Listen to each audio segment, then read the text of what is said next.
EVO.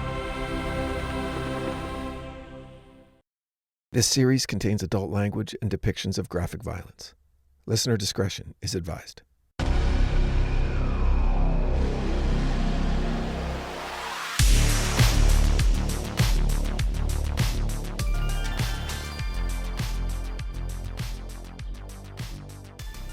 And we're live. 3, 2, 1. Hello and welcome back to The Devil Within, Satan's Shadow bonus episode number 9.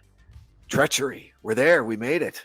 Yep. We're in the very pit of hell, Margot. Joining us as always, the great Margot Carmichael. Thank you again for joining us. Thank you. Yes, thank you for having me. All right. Getting some cool comments. Yeah.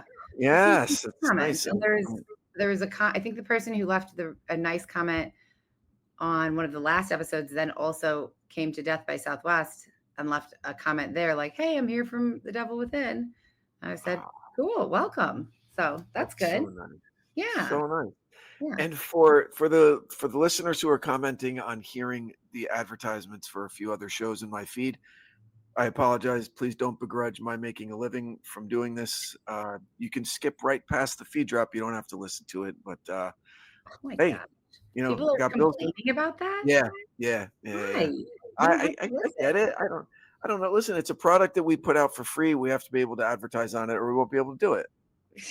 Right. So I get it. I don't know. I listen to other podcasts that have a crap load of ads in them, have feed drops in them. Yeah. If I don't feel like listening, I just skip. Fast forward. It's not really a big deal. I never understand like when people are like, "Oh, I can't take all the ad breaks." Yeah, it's a little annoying, but like, okay, nobody's doing this. Most people are doing this to hopefully earn a little money, like to hopefully supplement their income, to have it be their full-time income. Yeah. What are you just doing this for free? I mean, I honestly, I don't want to sound like a get off my lawn kind of guy, but I think it could be a generational thing because I'm a Gen X kid. I grew up where you had no choice but to sit through commercials. Right. On unless you paid and went to the movies. Okay. Right. I mean, I'm not Gen X. Let me be clear. However, no, you're not at all. You're an incredibly young flower. I know. Yeah, I know. Yes. And nowadays it's, you know, you're on your parents' Netflix account and you just watch whatever. You don't have to. You're not dealing with the commercial stuff. So right. I get it. It's an established advertising business model, you know, that is everywhere in part. But anyway, I hear what you're saying. You just let me make a living. Thank you. Yes, and you're giving people something. You're providing entertainment. Movie stars make money, and I'm not like likening podcast hosts to movie stars, but you know, you're providing entertainment and content. Sure. Why shouldn't you make money from it? So, okay, done. I get it. But anyway, despite those, I completely understand and thank you for listening. And but people are starting to, I guess, more people are starting to discover, especially this season, and seem to be enjoying it. So I'm just over the moon over that. So thank you, everybody. Yeah. How's things at Death by Southwest? Good. Next week is episode 100. Yes, congratulations. Thanks. Yeah. That is a huge deal, seeing how, 90-something% of podcasts don't get past episode 3. Did you know that? I did not know that, actually. Yeah. I did not know that. I do remember in the beginning when I was like, I have no listeners. Nobody's downloading this. You gave me some statistics about most podcasts like have, I don't remember, 200 listeners or something, 200 downloads or something like that. Something that made me feel better. And at this point, in terms of the numbers, a podcast is considered successful if you get something like 57 downloads per episode. You're in the top 10%, something like that. Yeah. Crazy. Yeah, it is. I know. Well, it's a competitive game, the podcast world, but yeah, if you look at it one way, if you look at it a different way, it's really not, because everyone's like, "Oh, I'm going to do it," and then they do 3 episodes. They're like, "Oh, I'm going to go do something else." That's true. That's true. Yeah. True. So congratulations, 100 episodes is Thank huge. You. Thanks. Huge. All right. So Treachery. Episode 9. So I like at the beginning how you had a correction from last time about the name, Falzon, not Falzone. And I would have said Falzone as well. or But there's Falco. no E at the end. But I saw the Z, and I'm like, oh, I know this word. How These did you? calzones are delicious. Yeah. Ugh, I know. How did you? How did you come across? Like, how did you know? You just heard it, or somebody I commented? heard it while I was while I was researching. I was looking for some clips for this episode, Yeah. and it was the first time I'd heard the name spoken Right. in an Right. interview, and I went, and he's not even Italian. Yeah. There's like nothing Italian. You're right. There's nothing. Really? I Yeah, literally there's wrote nothing. down like, Yeah. what is this? The mob researching this case? Like Salerno, Falzone. I like Falzone Right. better. And then Carrillo, which I know Yeah. doesn't have to be. Spanish. It's Yeah, a it doesn't Spanish have word. to Yeah. be Italian, but they all sound Italian off the bat. Yeah. Yeah. I know. I know. That was nice of you though to correct yourself. Hey, I try and get it right when I can. You know. I know. You said that's the Jersey in me or something like that. And I wanted to be like, it's kind of like the pretend Italian in you. Your wife's Italian. You feel like you're Italian, I think, sometimes. I don't feel like I'm an Italian sometimes. I don't have the palate for Italian. I don't eat enough awesome stuff to be considered Italian. Oh, that's true. You are sometimes a picky eater, aren't you? I eat like a 10-year-old. Yeah. Yeah. Yeah.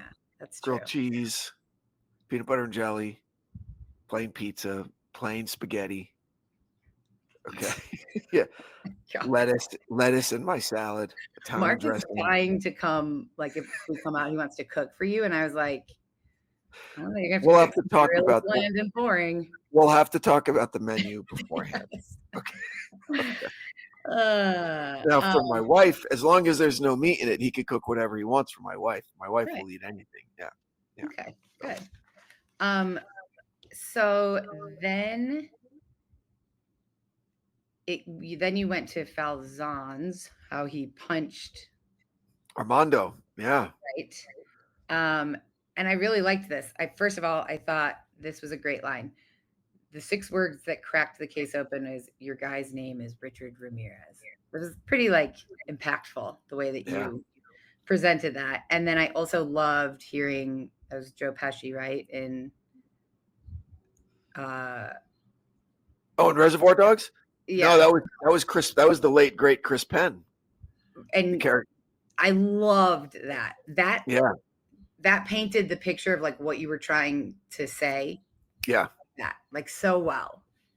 Yeah. First of all, Reservoir Dogs is a masterpiece of crime cinema. It's Quentin Tarantino's directorial debut. It's a like maddeningly amazing movie for someone's first time directing. Okay. Right. And Chris Penn, Sean Penn's little brother, who unfortunately died young from heart disease. But he played a character, Nice Guy Eddie, who was just everything about the movie. It's a tour de force: acting, writing, directing, editing, music, everything. It's incredible. Yeah. How did you come up with this specific? Was your mind like, oh, remember that scene in Reservoir Dogs where this happens? This would illustrate this perfectly.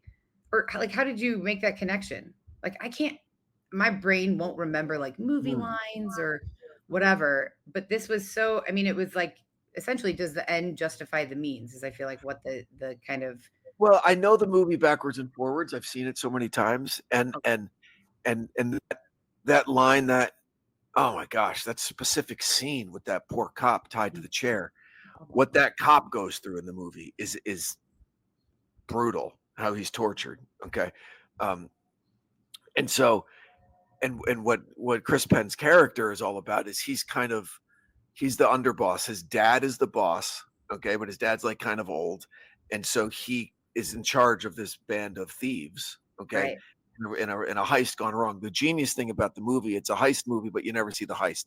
It's all the aftermath of the heist. Okay. And who's the rat and what happened. And, there's a cop that's on the team and no one knows who it is. But the audience knows who it is. The audience is ahead of all the bad guys the whole time. It's great.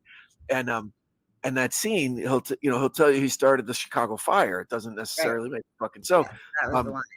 That's popped into my head several times over the last couple of years as it relates to, how does our government, do we torture prisoners at Gitmo or do we not torture? Like enhanced interrogation is what it was called sometimes. Enhanced interrogation means torture, right?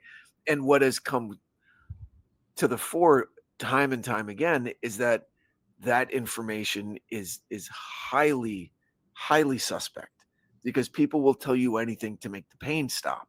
Right. Okay, is what it comes up with. But then the opposite side of it is, what if someone does give you information that saves thousands of American Right. lives? So, like, is it like get the Is it worth it? information by any means possible, Right. or yeah, it's like a moral gray zone for sure. I feel Yeah. like. What do you It's think? crazy. I just watched, and it's so funny. Just before this, something popped up. I was scrolling looking for something, and um, some Jackie Chan movie, a scene from a Jackie Chan movie, like a recent one, like he's the older Jackie Chan, Mhm. uh, with some IRA thing where he's pretending to be a plumber, whatever, and walks into a room with all these, with six like IRA dudes, um, and then he's a spy, and he like beats them all up, and there's one person that's left alive, and they start interrogating her, and they say, tell us what you know, and she goes, you'll never find out, I'm never going to say anything. They torture her with like electric shock things, right? And but you don't see it, right? They bring the apparatus out to torture her, and this very calm guy says, here's how this works: I ask you questions, you give me answers. Okay. And she says it's too late. It blows. It's the plane, whatever, blows in 9 minutes. Okay, and then it cuts, and it's a guy on the phone saying a guy's name and his and a laptop, and then now we're running through the airport. Okay, into this gate, boarding area, and they're Right. just screaming this guy's name. He goes, "That's me. That's me. Is this your laptop?" Yeah. They take it, and all these cops just start running.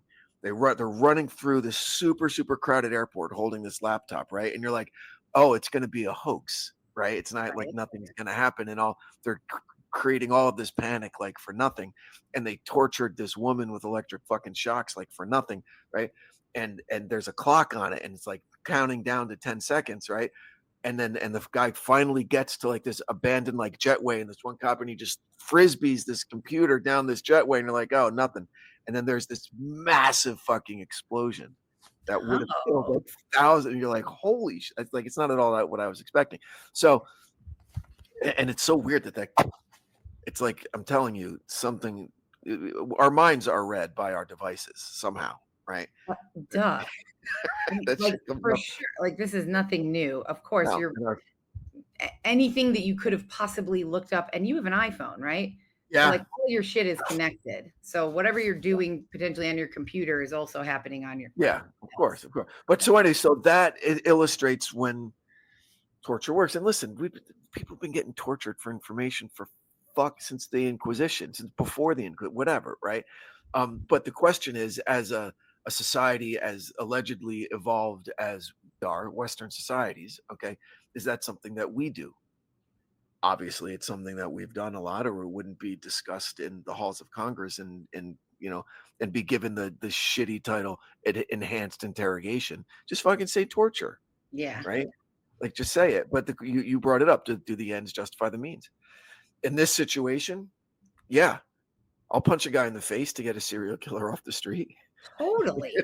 Totally. 100%. Yeah. Absolutely. Like, no Yeah. question in my mind that that was the right move. And the way that he framed it is he said that Armando was like raising his fist at him. Like, do we know if that's true or not? But who cares? Doesn't matter. He got the name.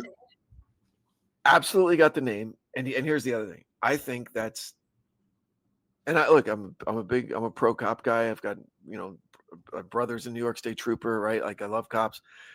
Falzone's full of shit. He punched him because he wasn't giving up the info, and Okay. his cop sense knew that he knew something. Okay. Right. And this is San Francisco in 70s and 80s was, I mean, like a war zone. It was really, the cops it was a really tall order to try and Right. keep order on the streets there. And he knew, and he just bang, just a quick one. Whoa, get his attention. Right. Worked. And yeah, and it worked. All of us, he goes, hey, he raised his hands. I'm not going to let him punch me first. Come Well, on. sure. Yes. Of course. I mean, like, he has to frame it some way like that when he's talking to the public instead of just being like, oh, I just didn't feel like waiting for the information. I just punched it out of him. Like, Because that's how we did things back then. right. Okay. I mean, but I thought that, I mean, it was almost too easy. One punch and you got the name. And that's it. It Yeah, was because it was the great. threat of more of those raining down on him, Um, and then if you watch NYPD Blue, I was a huge NYPD Blue fan, and again, that's fake, is because it's television. But they would resort either to violence or the direct threat of violence Totally. all the time. I mean, I feel like in all The Shield was a cop show, Oh like yeah, oh pretty yeah, gritty cop show. I don't very know why that gritty. came to mind, but I feel like they were violent to get answers or threatened violence to get Yeah. answers all the time, for sure. I Speaking mean, of, I have to imagine that actually happens in real life too sometimes. it For does. Speaking of Chris and Sean Penn, Sean Penn did a movie called Falcon and the Snowman, where he was being interrogated and tortured and beaten for information, and it was a crazy scene where they were hitting him, bashing him on the head with a phone book because it didn't leave bruises. Okay. Oh, Oh man, yeah. look would And hurt still, though. It's heavy. huh? It would hurt Oh, still. it It's hurt heavy. like fucking Yeah. crazy. And then I had a crazy friend back in the 90s who was he would drink and just turn into, and I mean, it was like Jekyll and Hyde drunk, right? And he was in New York, and he got into a bar fight and he gets arrested and he's handcuffed behind his back in a cop car. And he was just going after these New York cops and just saying the worst possible things, right? Just insulting them and just terrible things that I don't want to repeat. And he goes, and I should have seen it coming, but I didn't. I'm like, what? His name's Christian. He goes, one cop says to the other, watch out, don't hit that animal in the road. He goes, oh, I don't see it yet. Wait, you're about to, and then just slams on the fucking brakes as hard as he can. And Christian just flew forward and smashed his Ugh, entire face, broke his nose, orbital fracture on his eyes, like everything. ew. Yeah, yeah. Kind of a good move, but Shut him up. yeah. Shut him up. And his face was just mangled. Ugh, Yeah, God, I that know. would hurt. Yeah. Oh, absolutely. Yeah. And they 100% did it on purpose, and he probably deserved it. But yeah. So you're pro torture. um, Just kidding. no, it's weird because what I almost just said was, listen, if the interrogator knows 100% that they know something that will save lives, torture. But how are you going to know something 100%? It's always a strong suspicion. It's always Yeah. like, let's fish a little bit and see. And then does the person being tortured know that it's a fishing expedition? And if I just hold out long enough, they'll stop because they'll believe me. Like what? It's always about Fine how balance. much. Yeah. Yeah. How much can you give morally? How much can they take physically? Right. And Right. who breaks first? It's tough. That's why it's banned on international law and all that. I mean, you're not allowed to torture people. It's in the Geneva Pro Convention. torture. I think it's like if you're doing it for to try and get answers for something that to stop something or save someone or whatever the case may be, like way worse shit happens in the world. I feel like Yeah. I don't know. That's just I haven't thought it through a lot. That's Right. just top of the mind. So then you get into the forensics of fingerprints, which was fascinating. I mean, I And knew I some of it because exposed my ignorance. I exposed my ignorance on fingerprints. I thought it I was mean, like a fucking transparency. I totally did too. Oh, you did? Oh, For sure. I literally whew. picture what you were saying because I remember like in math class they had like the overhead projector with like the Yes. transparencies, and like we did that sometimes for like graphing, like put one transparency over this graph and you see these lines and so I could like when you were saying that I was picturing exactly what you were talking about, and I was like, oh yeah, that's how I thought that I mean, I figured today probably it's done differently, but back then for sure that's how they did it. Absolutely. It's how So they've that was it's never how it's been done. Never how it's been done. very surprised. And I was like, damn, why did I think that? Because I watched a lot of CSI Yeah. and I took a lot of forensic classes in college because I found it super interesting.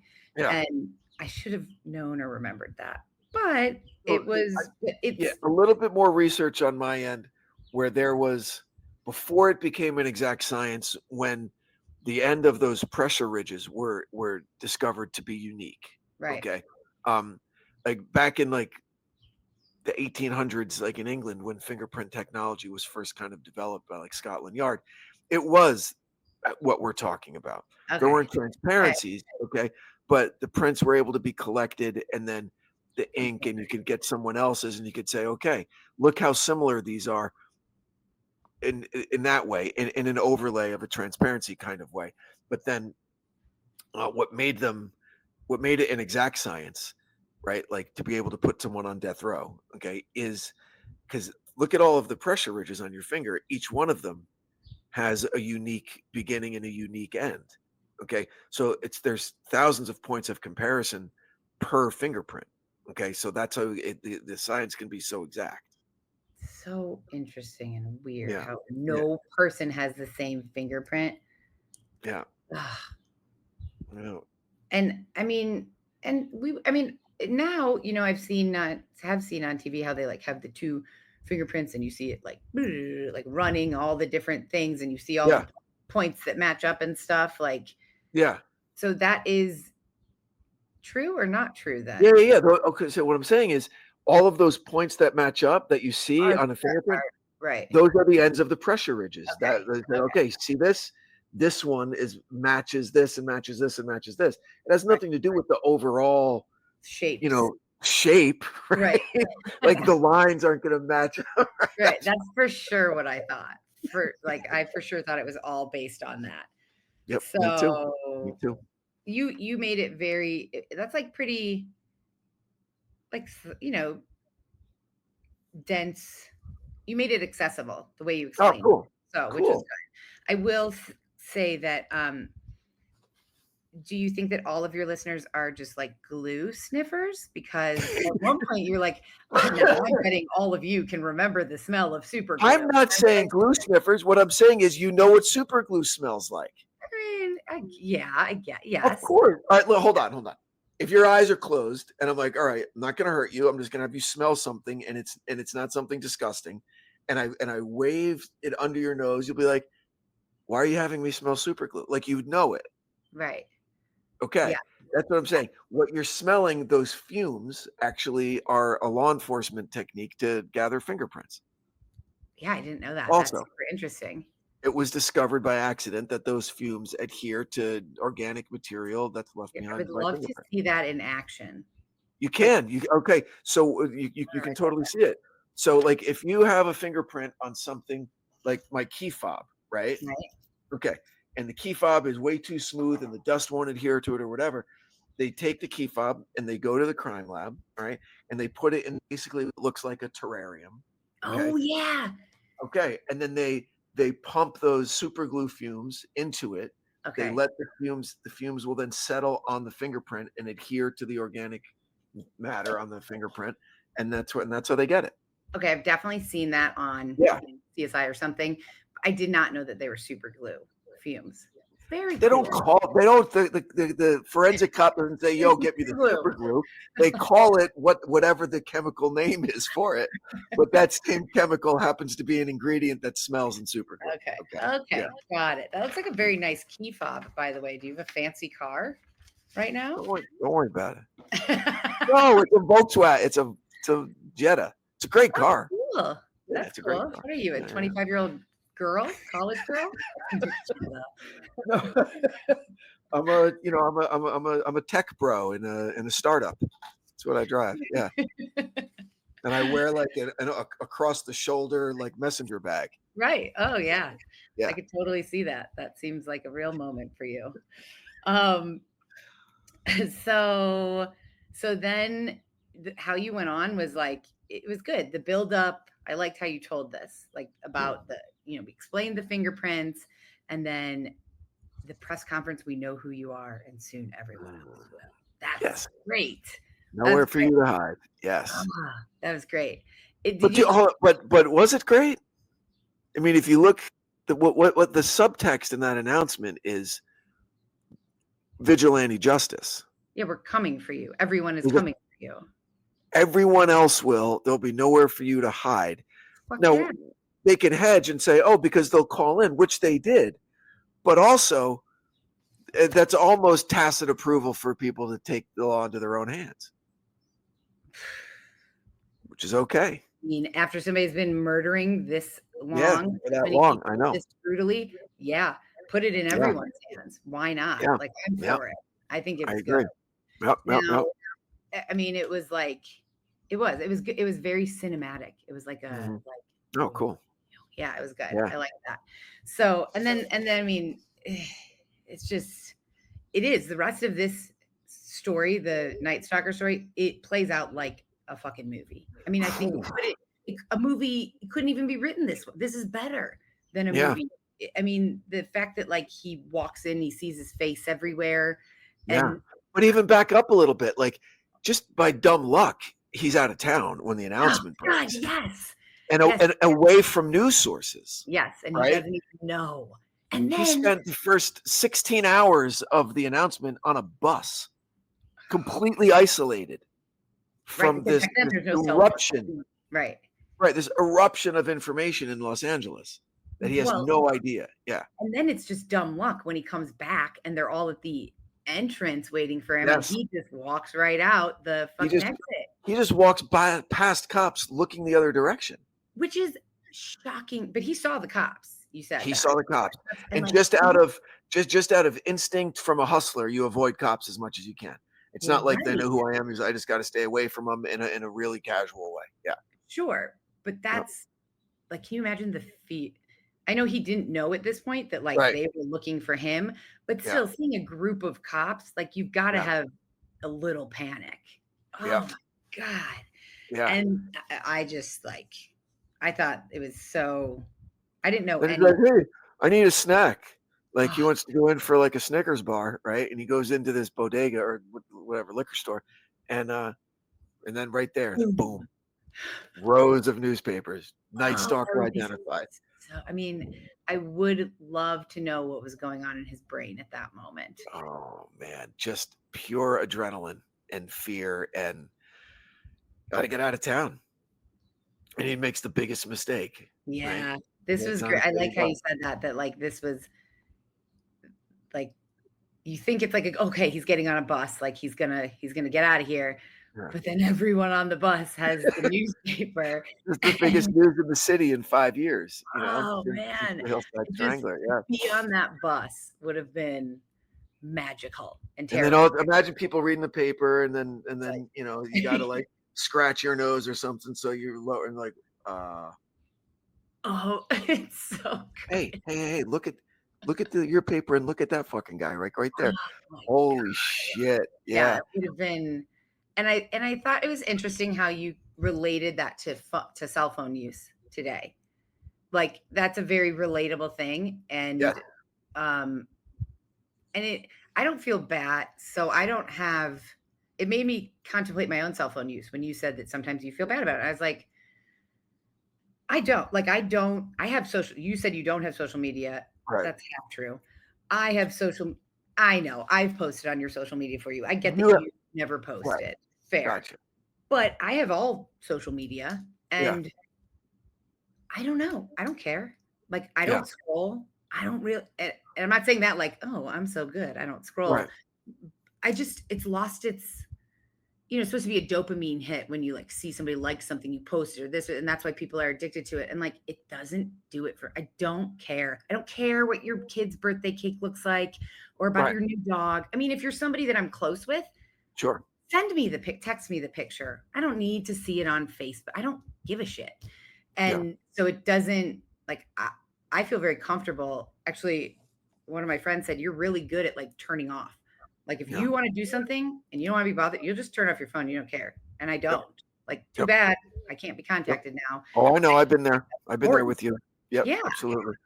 Yeah. I was So, talking about also and I don't know, maybe I made it too specific to myself because I don't scroll for likes or for whatever, but I get my news off my phone. I'm sure, looking at my phone a sure. lot because that's where I get news and emails and all of that. It's where I conduct a lot of business off my phone, right? And Absolutely. so, but really, just go through and look at old pictures like from the 40s or the Totally.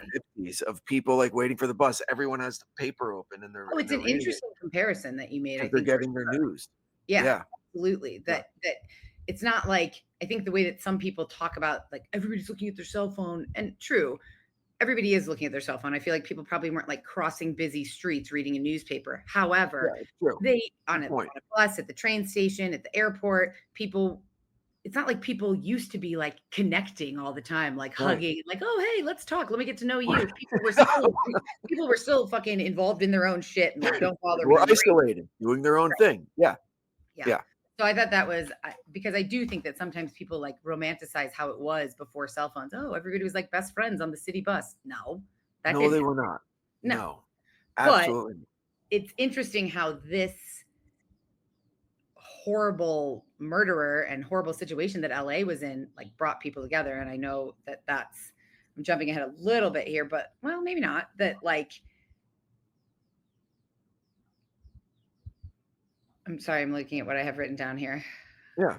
Um yeah, I wrote the newspapers were like it was creating fear in people. Like people were reading this and like, oh my God, this is the person. They can finally put a face to like the Yeah. fear that there's Yeah. been. But it also became like the way to stop the fear. So it both was Of course. initially instilling fear and then it allowed them to like get justice, I guess. Like, Yep. yeah.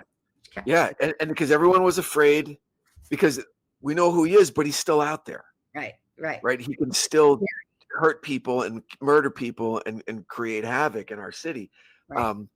And so that just kind of upped the ante where everyone's like, all right, we know who it is now. It's up to us. Everyone just, in addition to what you're doing today, know who this person, commit this face to memory. All Yeah. right.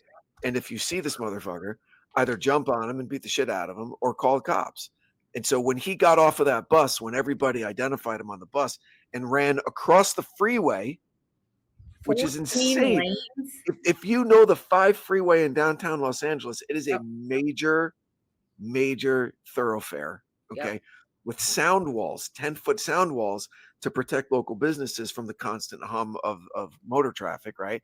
Right. And he sprints, he scales a wall, goes across the other opposing lanes of traffic, scales another wall, and Running then for his life. and then starts running to East LA. And people get off the bus and they call and they say, I just saw him. I just saw the Night Stalker. Think about that. Like people, wait, they can't call from the bus. They have to get off the bus and find a fucking Off the payphone. bus, find a payphone. And there was a payphone right at the bus stop where he got off. Yeah. There was one right there. They called up. They said, here's where we are. We're in Boyle Heights. He ran across the 5 heading towards East LA, the neighborhood of East LA. Yeah. Oh, and I loved hearing more about East LA. I used to watch a show like 1,000 years ago called East Los High. I think it was. I think that's what it was called, and it was about like teenagers in high school in East LA, and so this brought me back there because I remember watching it and thinking like, I know that East LA can be considered, I don't know today, but dangerous or has been. But also the community. I love that. Like I was like, I want to be there. I want to be part of a place where like it's a community and everyone's kind of looking out for each other. And if 100% comes in, everybody, everybody's protecting each other. That's cool. That's not many places today. A lot of Mexican American immigrants there. A lot of a very proud Chicano Latino culture. It's kind of like the Heights in the Bronx, right? Where it's a lot of Puerto Rican and Spanish. Enclave, kind of. That's where Lin-Manuel Miranda's from. He did a show on it, a Broadway show called The Heights. Yeah, so very similar, and it's a lot like, and Little Italy or Little Tokyo or your Chinatowns in various cities and stuff, right? This was that, and block after block. Yes, there are gangs. I wish you could say that the gangs kind of left a lot of the locals alone, but they didn't always. Sure. There was some like protection or whatever, shakedowns, that kind of thing, because gangs are gangs. Italians and Exactly. right. But also in New York. Right, but also they'd be the first to protect the neighborhood from an outside enemy. Yeah. Totally. Yeah. I thought that was a nice contrast. And you're not just dealing with one person, you're dealing with the whole block. Yeah. It was really the way this plays out feels like a movie, and the way that you told it, you did a good job, I thought, of unfolding it in a movie-like way. Cool. Thank you. Is nice.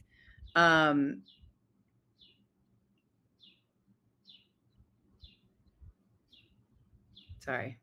That's all right. Why do you think that they didn't kill him? They didn't know he was the Night Stalker yet. So that's right. You said that in the episode that they Right. just thought he was just They thought somebody. he was some dude who was trying to steal a car, some Yeah. crackhead trying to steal a fucking car. That's it. And and they're not. They're normal people. They get up and go to work every day. Yeah. Like Yeah. if someone comes into your neighborhood, right, and they try to steal your car, that's it. You've got to fucking die violently by boot stomps on the street. No, you'll right. You'll subdue them. You'll hold them down, and you'll call the cops. Right? Yes. I'd be like, take it, steal it. Maybe I'll get a No, but you know what I mean. Like yes, it's yes. because we're an evolved, sophisticated society Yeah. that doesn't, murder people for a criminal. Right. Yeah. Right. But no, go ahead. But if they knew this is the Night Stalker, you they think they would have? probably. Yeah. I do. Okay. And so do the cops. So does the cops. Especially if a couple of gang members happened to be in the area on the block that day and they knew that he was the Night Stalker, that would have been it. That would have been it. Yeah. Yeah. So yeah, they didn't know for a while. They didn't know till the cops showed up, and then they don't know what happened first. Did someone like come out of their house who was watching the news and says, "Wait a minute, I think this is the guy. Here's the newspaper or whatever." But then they also fucked him up a little bit, so he was kind of lumped up, right? Yeah. So he looked a little different. But when everybody found out, then it became a block party on Hubbard Street. Right. Yeah. It's such a. I know I've said it a bunch of times, but it really does. It feels like cinematic the way that this whole thing played out. Like somebody wrote it. Like he got on the bus, the convenience store. He didn't know the first 16 hours, and then he actually gets captured by the public. I mean, it's crazy. Yeah. It's really crazy. And yeah, I thought that was a good contrast. The shift from like everybody's scared to then like collective joy.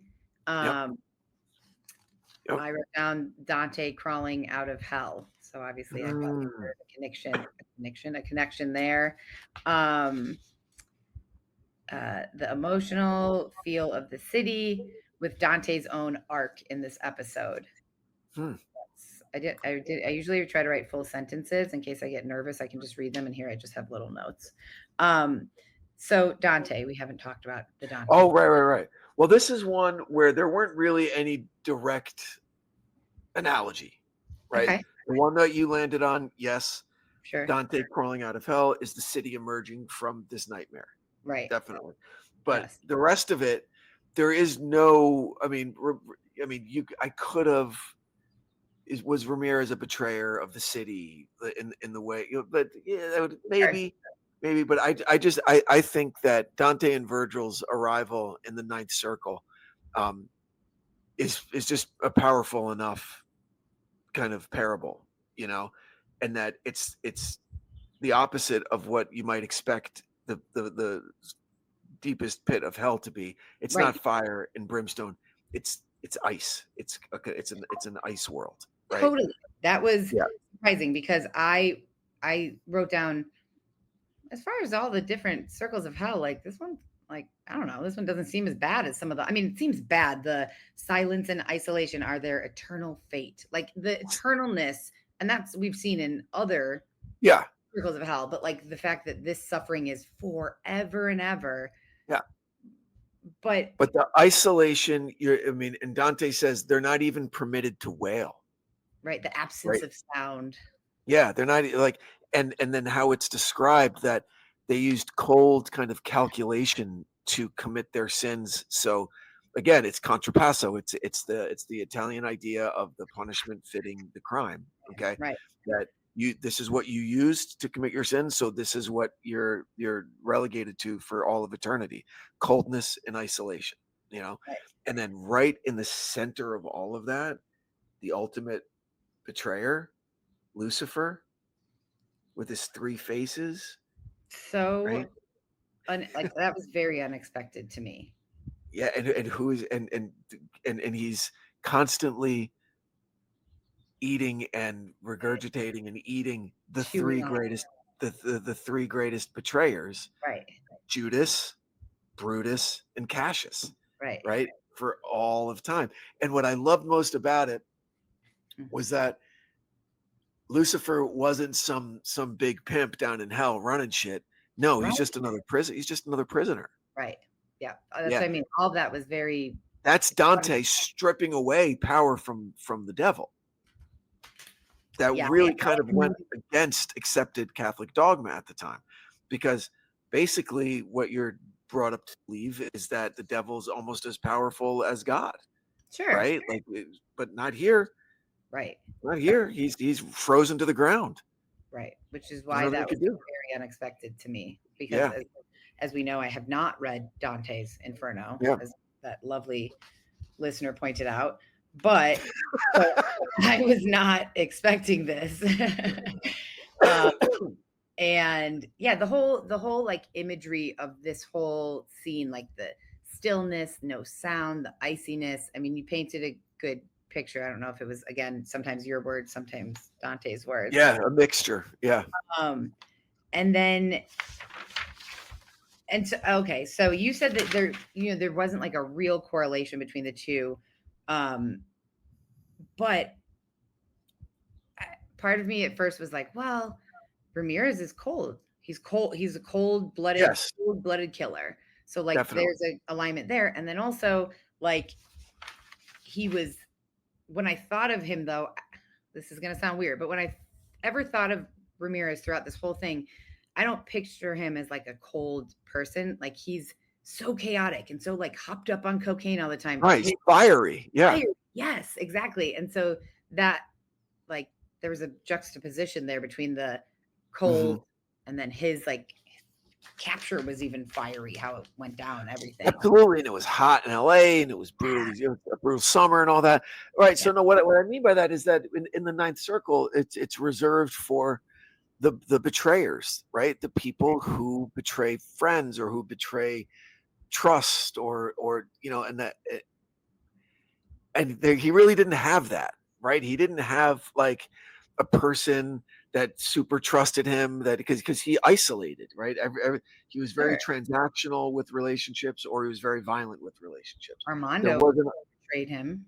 Armando betrayed him, right? But then I didn't want to elevate that fucking snitch to some Right. like high point, right? So I mean, thank God he betrayed him. Who knows I how long? know I'm happy about it, right? I know, of course, but so so rather than trying to shoehorn some kind of crazy betrayal into the episode, I just let it kind of stand on its own and let the story play out. And then and what I was inspired to do, like I really wasn't planning on doing a big series of bonus episodes with this, but No, I didn't know that but that was happening. I have a question about that, yeah.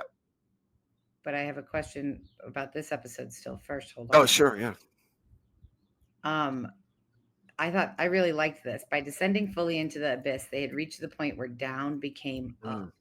Yeah. Like, Yeah. I don't know the idea that like the torment became the way out, Yeah. and Yeah, that was, and it's described in from Dante as gosh, kind of like a reward, uh-huh, like if unexpected, like you didn't expect this to suddenly be like, oh, that's the way out. Oh, I get it. not at By all. finding my courage and going all the way to the very bottom. Right. Okay, that becomes the saving grace. That's what Right. saves me. Yeah, Yeah. I was yeah. not expecting that at all. The idea of descent as the only way to rise. Yes, there you go. Yep, that's it. Okay, That's it. now you can tell me about the bonus episodes because I was like, wait, because when you were talking about like when we got to Ramirez is captured and I was like, but there's more. Like there's more. Where is the more? I want to know Yeah. more. So I'm glad that there's going to be bonus episodes about Yeah. this. Why or how did you decide to do that? I wanted to fit everything into 9 episodes because as it correlated to the Inferno. Okay. Mm-hmm.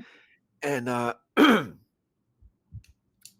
and then I really didn't have a plan for how I was going to cover the trial or the aftermath or what happened to Ramirez in prison or his death or like any of that. Mhm. Um, and so okay. Then I was like, well, listen, Purgatorio is very interesting and Paradiso is very interesting.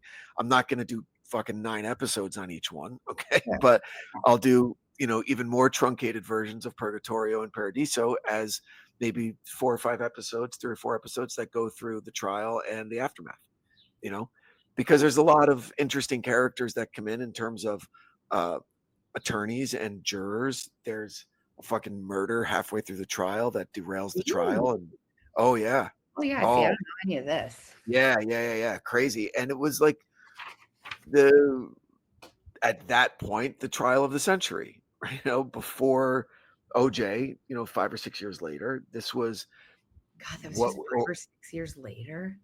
Yeah, this trial was 89, OJ was 95, but then there was also in between these in 92, 93, the Menendez trial. Yeah, Right? that's So LA is just fucking rife with these massive murder trials. Um, but so and just the character that Ramirez decided to play, because it's almost like he made a conscious choice to become like a rock star type of guy with the suits that he would wear and the sunglasses and Oh, how yeah, he I've had his seen hair. those pictures, that's right. Yeah, and how he had his hair done and the statements that he would make, these poetic kind of deep statements that he would make in open court and stuff. And then all of his Lucifer shit and how he'd draw the pentagram on his hand and all Yeah, that. I mean, that's right. so it became a circus. It kind of became a bit of a circus. But the whole time, you could also make a very easy connection to the city climbing out of hell towards a redemptive kind of posture, um, because the city was so wounded and the city was broken by this guy, Um, and so that makes creatively and artistically, it makes a lot of sense to continue the story Yeah, for 4 or 5 more I episodes. think And people will wanna know, and so looking back on these 9 episodes, what was, I don't know, the best part to write, your favorite part to write, the hardest episode or parts of the story to write? Was there anything that, like, stood out to you through this? the hardest thing creatively was to not be able to sit down with the cops and be able to include their story, because I get it. They have committed their stories to a Right. different project. Okay, totally respect that. Wish I could have really sat with them and have it be more their story than Ramirez's story. Okay. But then that's also what Netflix did 3 or 4 years ago. So people kind of knew that. All right. So my job that I gave myself was to tell the story in a different way. The Dante thing came up, and then that made everything all right for me. All right. Yeah. So, but I wish I could have spent more time with the cops. Okay. Um, That makes and then sense. the other thing that was tough going along was just the random nature of his crimes made me just kind of ruminate and meditate on how little control we have in the world. Oh, Yeah. you have, like, children, so Yes. that's even In scarier. LA. Yeah. Yeah. Yeah. Yes, that's So that was rough. But the best thing about it was rediscovering Dante and diving back into that world has been great and beautiful and also really just kind of humbling, because just when you think like, well, maybe I can write some good stuff now and then you read Dante and you're like, nope, I'm a fucking hack. I mean, that makes sense, and also, no, you're a very good writer. I'm not gonna Hack. like, blow smoke up your ass too much, but I do Now, think that you're a very good writer. Maybe not as good as Dante, but I haven't read Dante, so in my mind, but you're up. it's just what you can't just brush off is just the the the hook of the Inferno, right? Of Dante. Imagine him just wandering in exile. And it's not like he was a beggar, okay? Like he had money. He just couldn't be in Florence. All right. So, but he's sad and he can't be home and he's out there and he goes, I want to write something, but huh, how do I explore the nature of humanity and our redemption in the face of sin and Jesus and who gets to heaven and who does? Huh. What if it's me, Yeah. okay? And I team up with Virgil my favorite Roman poet, okay, and he, for whatever reason, has divine permission for a more to chaperone a mortal through these. Like we can't just brush past the No, genius it's of that brilliant. idea, Yeah, it's pretty brilliant. right? You That's know what true. I mean? To make it accessible to people, and then to not write it in Latin, to write it in the vulgar Italian language, which was considered vulgar at the time, Right.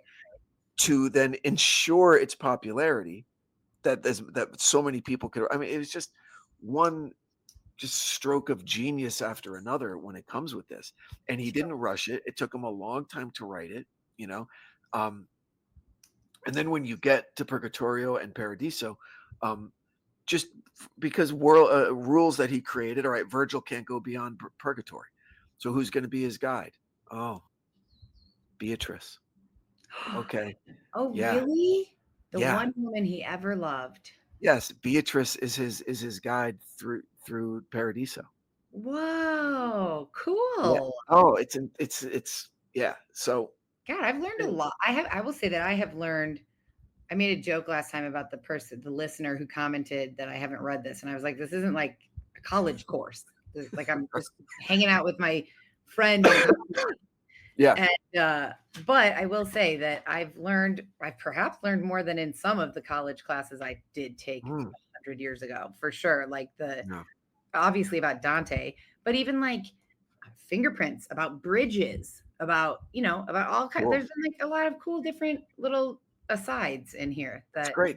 Thanks for going along as I nerd out on shit that I find yeah, interesting, and I yeah, have a deep hope that other people will also, right? yeah, But I'd do it anyway, even if no one gave a shit. sure, of course, of I course. just I like those little off ramps, like, hey, in case you give a shit, here's some stuff about the Golden Gate Bridge, or here's some stuff about fingerprints. Maybe you'll find interesting that you could talk with your kids about, or talk with your husband about, or talk with your coworkers I about. mean, yeah, I've talked with Mark about a bunch of this stuff. Yeah, that's Like I cool. said, I've Great. My talked with job's done.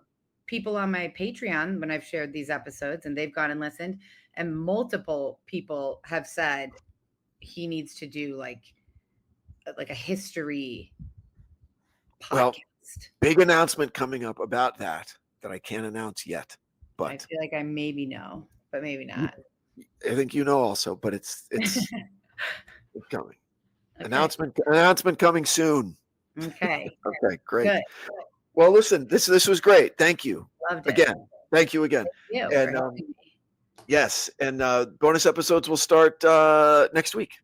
So we're gonna do I'll do Purgatory with the trial, and then Paradiso with the aftermath. When Can't the wait. trial's done and the bad guy's in jail and LA goes back to normal, and because it's a modern paradise to live in. I don't know. So I'll come up with something. But Okay. but Okay. the rest of the story needs to be told. It's a great American story. It's a great story of the even though someone is guilty, how difficult it is to prosecute, Ugh, right? Because of the no, but because of how terrific our judicial laws are. Everybody gets a fair shake. Everybody gets a fair trial. Everybody's entitled to a vigorous defense, like all of that. And sometimes it's maddening when this is the guy. right. Okay. But Or still, you know that it's not the guy. I know I'm not sure. speaking, but like Yeah. in terms of the justice system, like, this person didn't do it, but they're in Sure. jail for 25 years. I know it's maddening. I understand. And there are aspects of this that will piss you off. There Oh, are, I'm but sure. it's the same rules apply to everybody, Yeah. allegedly. But yeah, that's where we're at. So I'm looking forward to that. I hope everyone else is too. And thank you. This was great. Thank you. This was great. And sorry that the episode's a little bit late, but I was traveling. So I appreciate you accommodating my schedule. And listeners out there, thank you again for hanging in through the series. And I hope you stick around for the next phases of it. If you like the episode, please share it with somebody who you think also might enjoy it. And head over to Apple and rate and review, because every little engagement helps the algorithm, as you know. So, Sure does. and go to Death by Southwest if you haven't already. You must. It's a great listen, great follow. Margot, you're doing great work over there. So thank you. Thank you. You too. All right. So Okay. until next time, everybody, stay safe out there. Bye, guys.